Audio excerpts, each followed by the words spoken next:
a todos, ¿cómo andan? Nos encontramos nuevamente para una nueva clase. Espero que hayan podido disfrutar de la semana recreativa, que se hayan ido poniendo al día con las tareas. Hay algunos que todavía deben algunas, así que todavía espero sus trabajos. Y en esta oportunidad vamos a continuar con el tema de la clase anterior, que es números complejos.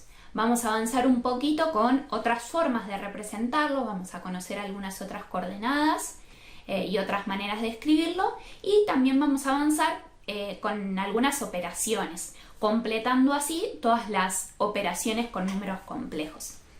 Sabemos que los números complejos se pueden escribir en forma binómica como A más B por I. Pero también, aunque no tan común, podemos decir que tienen coordenadas cartesianas, en las cuales ponemos a la parte real como primer coordenada y a la parte imaginaria como segunda coordenada. Entonces, si tuviésemos, por ejemplo, el complejo menos 5 más 7i, decimos que sus coordenadas cartesianas son menos 5, 7. Y lo representamos mediante un vector, en el cual escribíamos como parte real, lo ubicábamos en el eje de las X, y a la parte imaginaria, es decir, al 7, lo ubicábamos en el eje de las Y. No es loco pensar que si los complejos se representan por medio de vectores y podemos hablar de que tienen coordenadas cartesianas, también van a existir las coordenadas polares. ¿Cómo se van a definir esas coordenadas polares? De la misma manera que en vectores. Van a tener un módulo y un argumento. Entonces, continuando con nuestro ejemplo, teníamos menos 5 más 7i era el complejo. Para calcular su módulo, recuerdan que debíamos aplicar el teorema de Pitágoras, en el cual elevamos la primera coordenada al cuadrado, es decir, el 5, y la segunda coordenada al cuadrado. Eso nos da raíz de 74. ¿Qué debíamos hacer para calcular el ángulo o el argumento? Teníamos que considerar un triángulo, entonces, volviendo a nuestro gráfico, el ángulo se medía desde el eje X positivo, pero en vez de contar todo esto, en principio mirábamos el ángulo alfa. Si no recordamos esto, podemos volver al video de la clase número 4. En este caso vamos a hacer una explicación rápida.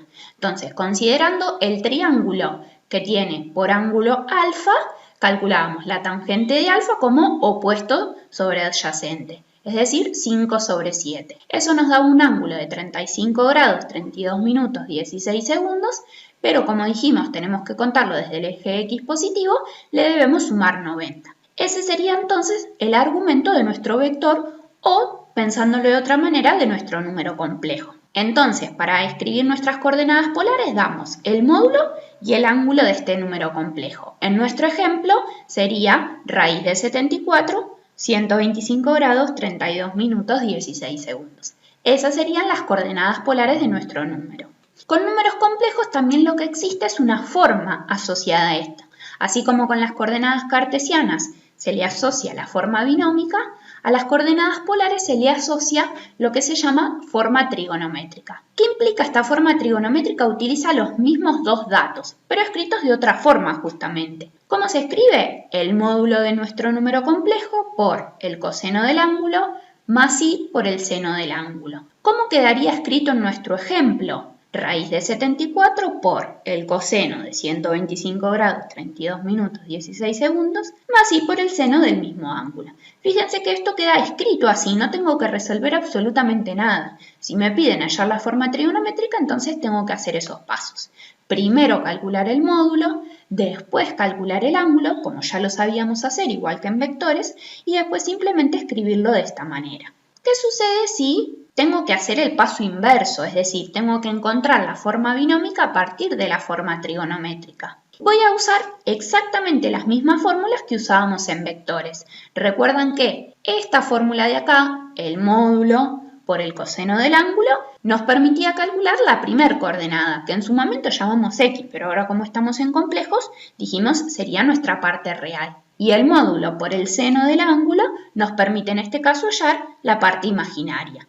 Es decir, volviendo a nuestro ejemplo, tendríamos que resolver ahora sí estas cuentas. Si resolvemos esta cuenta, tendríamos que obtener la parte real, y si resolvemos esta otra, obtenemos la parte imaginaria.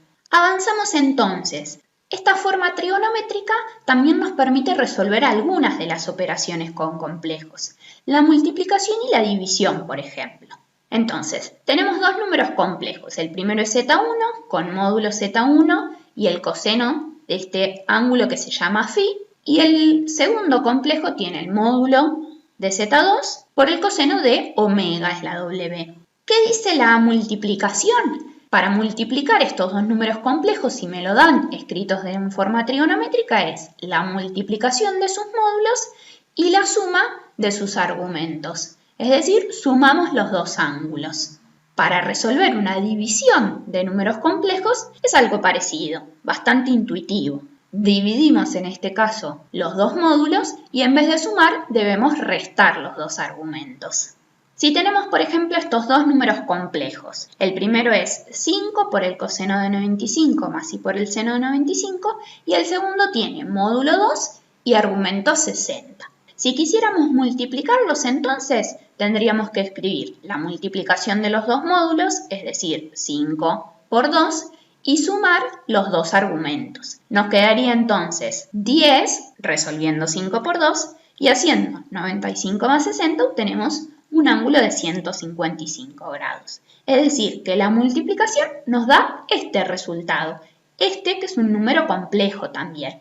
Si no queremos dejarlo escrito en forma trigonométrica, tendríamos que resolver las cuentas para pasarlo a la forma binómica, pero dejarlo así expresado estaría perfecto. Si resolviéramos la división, tendríamos que dividir, como dijimos anteriormente, los dos módulos y en este caso restar los dos argumentos. La división la podemos dejar escrita de esa manera porque es una fracción, ¿sí? Pero podemos resolver la resta. 95 menos 60 nos da 35 y nos queda escrito otra vez en forma trigonométrica el resultado.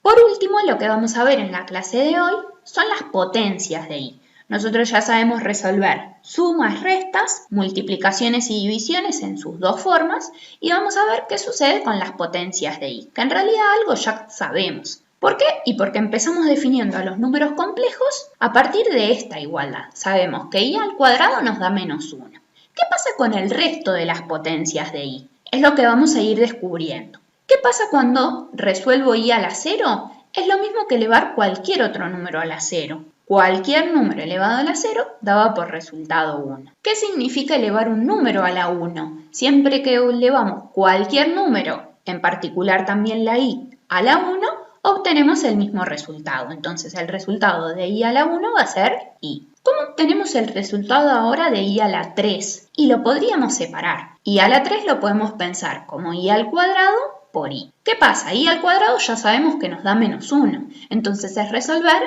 menos 1 por i, que nos daría menos i. Continuamos con otras potencias. Vamos a calcular i a la 4, i a la 5, i a la 6. Y en todas podríamos pensar algo parecido. Bueno, i a la 4 lo podemos separar como i al cuadrado por i al cuadrado, o sea, menos 1 por menos 1. Y en ese caso obtendríamos nuevamente por resultado 1. ¿Qué sucedería con i a la 5? Y hasta podríamos elegir cómo pensarlo. Yo en este caso lo escribí como i a la 4 por i. I a la 4 acabamos de obtener por resultado 1. Entonces sería 1 por i. Nuevamente obtenemos por resultado de i a la 5 el número i. ¿Cuál será el resultado de i a la 6? Yo en este caso no hice todo el procedimiento, podríamos hacerlo tomando i a la 5 por i, por ejemplo, y vamos a obtener por resultado menos 1. Fíjense entonces, tenemos 1 el primer resultado, i menos 1 menos i, 1, i menos 1. ¿Cuál será entonces el resultado de i a la 7? Fíjense, los resultados de las potencias de i son siempre 1i menos 1 y menos i. Y se repiten periódicamente. Siempre vamos a obtener los mismos resultados. ¿Cuál es el asunto? Si a mí me piden calcular una potencia para un exponente mayor, no voy a calcular todas las anteriores para saber cuál de esos 4 resultados es el que me toca. Existe un procedimiento que lo hace un poquito más fácil. Si quisiera calcular, por ejemplo, i a la 25. ¿Qué es lo que se hace? Como hay 4 resultados posibles, comenzamos dividiendo al 25 en 4. Resolvemos esa cuenta, nos da 6 y de resto 1. Es decir, que al 25 lo podemos dejar escrito como 4 por 6 más 1 que es el resto. ¿Qué me permite escribirlo así? Que esta potencia, en vez de poner i a la 25, podríamos escribirlo de esta manera. ¿Se acuerdan las propiedades de las potencias? Cuando tengo una potencia de otra potencia es como una multiplicación. es decir, esta multiplicación que habíamos escrito acá, y después le estamos sumando 1. ¿De qué me sirve eso? Que ya sabemos el resultado de i a la 4. Justamente i a la 4 nos daba por resultado 1, entonces sería como 1 a la 6 por i. 1 a la 6 nos da 1, entonces simplemente nos quedaría i. ¿Qué quiere decir esto? Que lo que en realidad estábamos prestándole atención es al resto. La única potencia que tuvimos que resolver es i a la 1, que es justamente el resto de esta división. Y eso va a pasar con cualquier otro número. Lo que influye entonces es el resto que queda al dividir el exponente por 4. Siempre tenemos que dividir el exponente entonces en 4 partes. ¿Qué podemos sacar como conclusión? I elevado a cualquier número va a ser lo mismo que i elevado al resto. R es el resto de dividir a n por 4. Entonces, si quisiéramos calcular i a la 325, tendríamos que hacer 325 dividido 4 y mirar el resto de esa división, que siempre va a ser o 0, o 1, o 2, o 3, porque son los únicos 4 restos posibles al dividir por 4. Bueno, espero que se haya entendido. Los invito ahora a que vayan al Classroom a mirar la práctica. Van a encontrar algo sobre las coordenadas polares, la forma trigonométrica, también sobre algo de potencias, de multiplicaciones y divisiones, pero también algunas operaciones combinadas, recuperando lo que veíamos en la clase anterior. Así que si algo no recordamos, podemos volver al video de la clase número 5. Saben que me pueden preguntar cualquier cosa durante toda la semana, voy a estar disponible y espero, nuevamente les digo, a aquellos que todavía deben alguna de las tareas anteriores que puedan ir entregando de a poquito. Los abrazo fuerte, nos vemos en la próxima clase.